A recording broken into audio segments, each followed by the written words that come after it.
साथियों नमस्कार, स्वागत है आप सभी का हमारे channel learn with Durgesh sir में। और आज हम पढ़ने वाले हैं प्रेजेंट परफेक्ट टेंस, क्योंकि इसकी पहली क्लास जो थी वो हमने प्रेजेंट कंटिन्यूअस के रूप में ख़त्म की थी। तो आज हम लोग प्रेजेंट परफेक्ट के बारे में बात करेंगे। तो चलिए इसको शुरू करते हैं बेटा।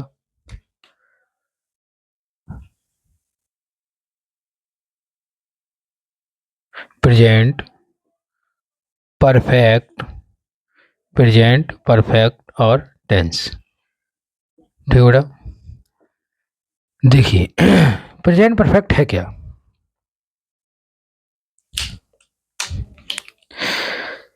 प्रेजेंट परफेक्ट की अगर हम बात करें तो सीधे से ऐसे समझो कि कोई भी काम जो तुरंत में खत्म हुआ, वर्तमान समय में जस्ट पहले खत्म हो रहा है, कोई भी उस टाइम के बीच में और अभी के समय में ज्यादा लंबा ड्यूरेशन नहीं है, तो क्या है, तो वह प्रेजेंट परफेक्ट टेंस है। मतलब समय के बीच में ज्यादा अंतराल नहीं है, मतलब हाल ही में कोई काम खत्म हुआ है, तो क्या है, प्रेजेंट परफेक्ट टेंस कहलाता है।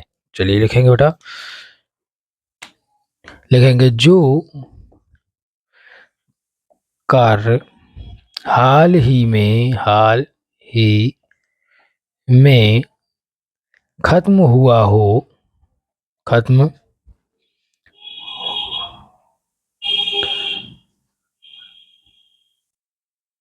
खत्म हुआ हो, खत्म हुआ हो, वह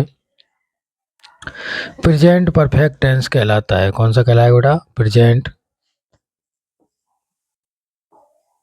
परफेक्ट टेंस कहलाता है। ठीक है अब बात करेंगे कि जैसे कि हम लोगों ने बचपन में पढ़ा कि चुका है, चुकी है, ये सब चीज़ें आती हैं। इन सब चीज़ों का कोई मतलब नहीं है, ना ही इनसे कुछ समझने में आने वाला है। बस हमें समझना क्या है, समझना ये है कि कार्य जो है वो हाल ही में ख़त्म हुआ है या फिर उसके बीच में एक लॉन्ग ड्यूरेशन हो गया। तो चलिए अब बात करेंगे इसकी हेल्पिंग वर्ब के बारे में बेटा। किसके बारे में, हेल्पिंग वर्ब के बारे में। हेल्पिंग वर्ब होती है, इनकी जो हेल्पिंग वर्ब है वो है हैज़ और हैव।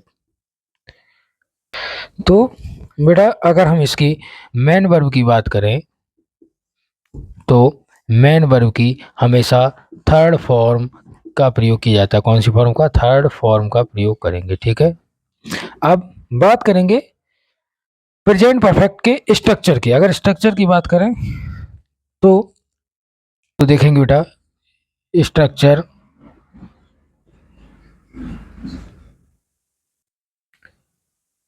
स्ट्रक्चर की बात करें तो सबसे पहले तो पॉजिटिव का स्ट्रक्चर लिखेंगे बेटा, लिखेंगे पॉजिटिव। अगर हम पॉजिटिव के स्ट्रक्चर की बात करें सबसे पहले सब्जेक्ट, क्या लिखेंगे, सब्जेक्ट। फिर क्या आएगा बेटा, फिर आएगा हेल्पिंग वर्ब। ठीक है, उसके बाद मेन वर्ब का थर्ड फॉर्म बेटा, कौन सा, थर्ड फॉर्म, प्लस ऑब्जेक्ट आएगा और प्लस ईटीसी आएगा। चलिए अब एक समझेंगे एग्जाम्पल इसका। जैसे लिखेंगे लिखेंगे Rajiv has painted the wall. मतलब क्या है, जो राजीव है वो क्या कर चुका है बेटा, दीवार को पेंट कर चुका है, मतलब उस पर पुताई कर चुका है। तो अब समझने का प्रयास करेंगे, जो हमारा राजीव था वो क्या है बेटा, वो है हमारा सब्जेक्ट। क्या है, सब्जेक्ट। हैज क्या है, हैज हमारी है हेल्पिंग वर्ब, है ना। दूसरा पेंट क्या है, ये हमारा मेन वर्ब है और कौन सा प्रयोग है बेटा, थर्ड फॉर्म है ना। उसके बाद बॉल क्या है, बॉल हमारा ऑब्जेक्ट है। बात समझ में आ रही होगी। इसी क्रम में एक और एग्जांपल देखेंगे। यू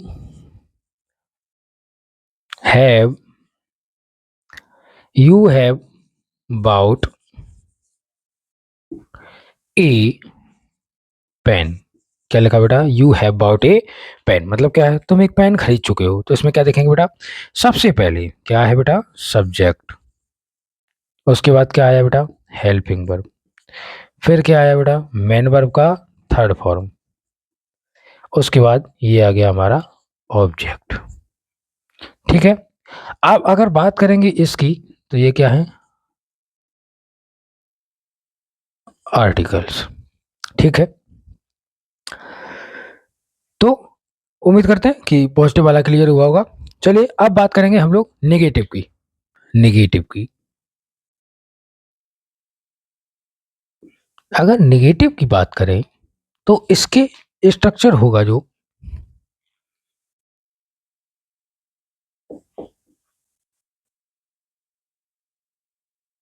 है ना बेटा, किसका स्ट्रक्चर देखेंगे हम लोग? नेगेटिव का। तो बेटा लिखेंगे सबसे पहले वही क्रम, सबसे पहले subject, helping verb, not, main verb की थर्ड फॉर्म और प्लस ऑब्जेक्ट और प्लस ईटीसी। ठीक है बेटा, क्या आया? सबसे पहले सब्जेक्ट का, जैसे हम लोग पॉजिटिव में जो हमने बात की थी वही रहा। उसके बाद हेल्पिंग वर्ब आ गई, उसके बाद नॉट आया, एम बी थर्ड आ गया, और फिर क्या आ गया? ऑब्जेक्ट आ गया। सेम क्रम है, नेगेटिव और पॉजिटिव में ज़्यादा कोई डिफरेंस नहीं है।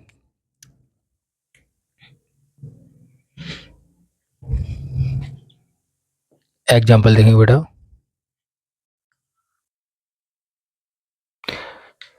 लिखेंगे बेटा Rahul, Rahul has not read the book, has not read the book.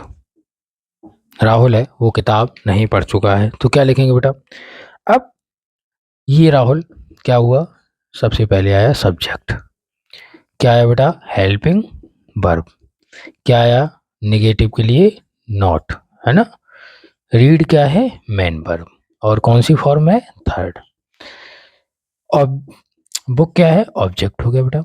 ठीक है, अब बात करेंगे कि नेगेटिव और इंटेरोगेटिव में क्या मेन वर्ब की फॉर्म पर कोई फर्क पड़ता है?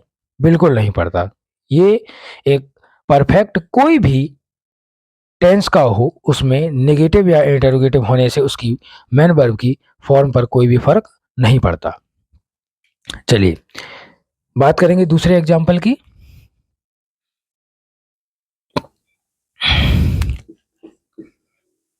They have not played the match, they have not played the match. तो बोलेंगे कि मतलब जो है क्या कर चुके? मैच नहीं खेल चुके हैं। अब बात करेंगे, सबसे पहला क्या आएगा बेटा? सब्जेक्ट आएगा बेटा, हेल्पिंग वर्ब, नेगेटिव के लिए आया नॉट, प्लेड क्या है? एम बी की थर्ड फॉर्म है बेटा, मैच क्या है? ऑब्जेक्ट है। ठीक है, बात क्लियर हो रही है। अब नेगेटिव भी शायद क्लियर हो गया।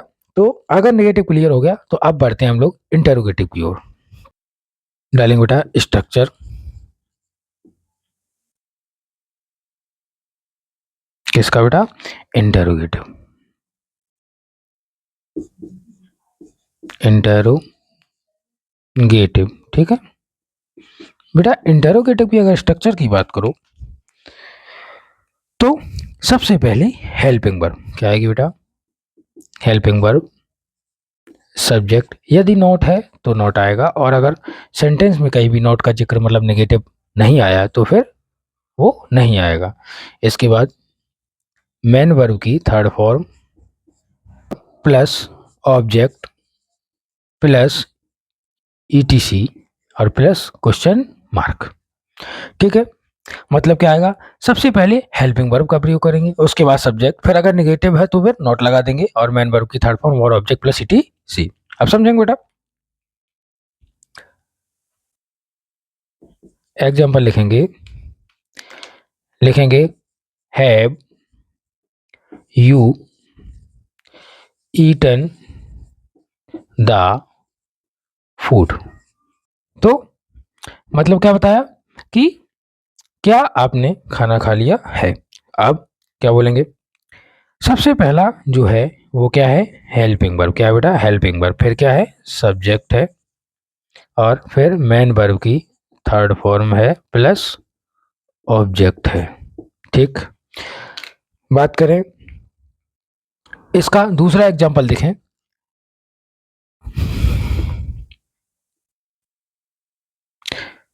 Has he not completed his work. मतलब क्या लिखा, has he not completed his work, और क्वेश्चन मार्क का जरूर ध्यान रखेंगे। Has he not completed his work मतलब क्या है कि क्या उसने अपना कार्य कंप्लीट नहीं किया है। अब जो हैज आया वो क्या करेगा, हेल्पिंग वर्ब का काम कर रहा है, सीधी सी बात है। ही किसका काम कर रहा है बेटा, सब्जेक्ट का काम कर रहा है। नॉट किसके लिए आया, मतलब इंटरोगेटिव प्लस नेगेटिव है, प्लस कंप्लीटेड जो है वो क्या है, मेन वर्ब की थर्ड फॉर्म है। उसके बाद हेज जो है वो क्या है, प्रोनाउन, ठीक है, प्रोनाउन है, मतलब कौन सा, पजेसिव, ठीक है। और जो वर्क है वो क्या है, ऑब्जेक्ट है। बात समझ में आ रही होगी। तो इस तरीके से ये इंटरोगेटिव में बात करेंगे। सबसे पहले हेल्पिंग वर्ब, फिर सब्जेक्ट, यदि नॉट आया तो नॉट लगाएंगे, मेन वर्ब की थर्ड फॉर्म लगाएंगे, और object plus etc plus question mark. इस तरीके से हम इंटरोगेटिव सेंटेंसेस को जोड़ देते हैं। अब चलिए देखेंगे जो क्वेश्चन वर्ड वाले इंटरोगेटिव सेंटेंसेस हैं उनको कैसे हम लोग सॉल्व करेंगे या हल करेंगे। चलिए स्ट्रक्चर की बात करें बेटा, स्ट्रक्चर की बात करेंगे किसके, जो क्वेश्चन वर्ड से स्टार्ट होते हैं। चलिए इंटरोगेटिव फिर से है, इंटरोगेटिव, ठीक है। सबसे पहली बात, जो इंटरोगेटिव का अगर स्ट्रक्चर है तो सबसे पहले आएगा बेटा क्वेश्चन वर्ड। क्या आएगा बेटा, question word, helping verb plus subject plus not है तो नॉट लगा देंगे, प्लस मेन वर्ब की थर्ड फॉर्म का प्रयोग करेंगे, प्लस ऑब्जेक्ट लगा देंगे, plus question plus etc plus question mark. देखिए हमने कुछ नहीं किया, जो हमारा सिंपल इंटरोगेटिव था उसमें क्या किया, जब भी हमारा क्वेश्चन वर्ड वाला आया तो सिर्फ हमने एक क्वेश्चन वर्ड को आगे जोड़ के और सेम पूरा कॉपी कर दिया। मतलब question word, helping verb, subject, not, M B third और object plus etc. Example की बात करें तो लिखेंगे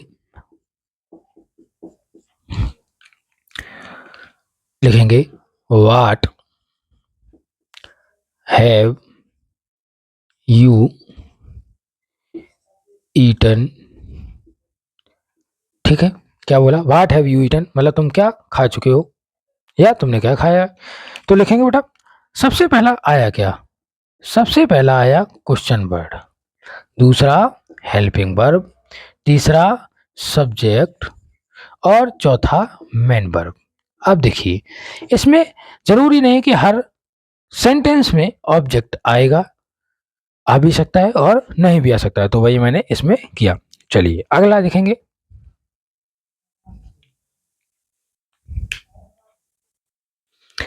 लिखेंगे why has he stolen the watch. मतलब क्या बोलेंगे बेटा, why has he stolen the watch, मतलब उसने जो घड़ी है वो क्यों चुराई है। तो लिखेंगे बेटा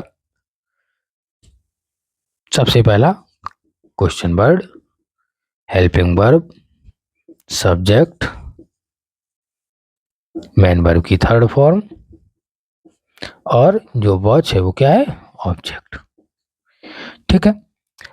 बात करेंगे कि जो स्ट्रक्चर था इंटरोगेटिव और इंटरोगेटिव के साथ साथ जो क्वेश्चन वर्ड वाले इंटरोगेटिव में ही आते हैं उनको भी, तो दोनों को समझने की बात यह कि उसमें सिर्फ क्वेश्चन वर्ड एक्स्ट्रा हो जाता है, जिनमें क्वेश्चन वर्ड किसी भी सेंटेंस के मध्य में प्रयोग किए जाते हैं। लेकिन यदि क्वेश्चन वर्ड का प्रयोग हमारे सेंटेंस से पहले ही किया गया तो कभी भी हम उस क्वेश्चन वर्ड का प्रयोग नहीं करेंगे। अब इसके कुछ मुख्य पॉइंट देखेंगे।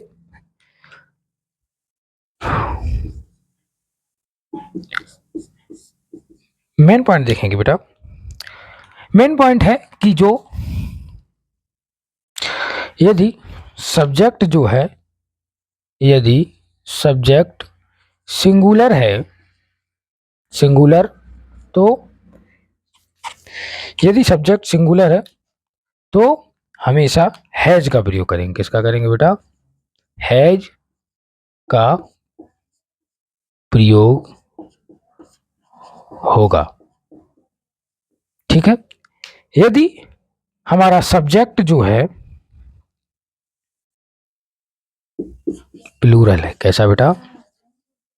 प्लूरल है, तो जो सब्जेक्ट है वो कैसा होगा? प्लूरल होगा। अगर तो हम हैव का प्रयोग करेंगे। किसका प्रयोग करेंगे बेटा? हैव का प्रयोग, हैव का प्रयोग होगा। ठीक है। इस प्रकार से आपका जो प्रेजेंट परफेक्ट टेंस था उसको हमने आपको समझाया। और यदि आपको इसमें कोई भी संदेह लगता है, कोई कहीं डाउट लगता है, तो आप बेझिझक कमेंट बॉक्स में पूछ सकते हैं। और अगर आज की क्लास आपको अच्छी लगी तो लाइक करो, शेयर करो, सब्सक्राइब जरूर करो और ज़्यादा से ज़्यादा दोस्तों तक शेयर करो। और देखते रहो और अपनी पढ़ाई को जारी रखो, अपनी मंजिल को तलाशते रहो। जय हिंद। मिलते हैं आपसे नेक्स्ट क्लास।